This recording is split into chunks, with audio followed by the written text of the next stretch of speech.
So the fastest possible checkmate in a chess game is 2 moves. It's also called Fool's Mate, and we're going to look at it right now. So to do the 2-move checkmate, you have to be black, and white needs to start with a fairly bad move, either f3 or f4, which, as you can see, opens up his king.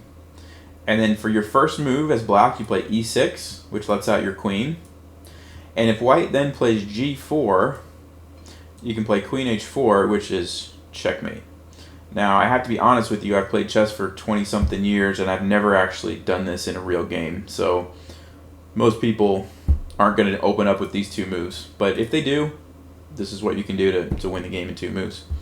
I guess the takeaway from the lesson is just be careful moving this f-pawn up, because it opens up your king to all kinds of bad things. So generally speaking, you don't want to move that too early in the game if you have other options. Thanks a lot.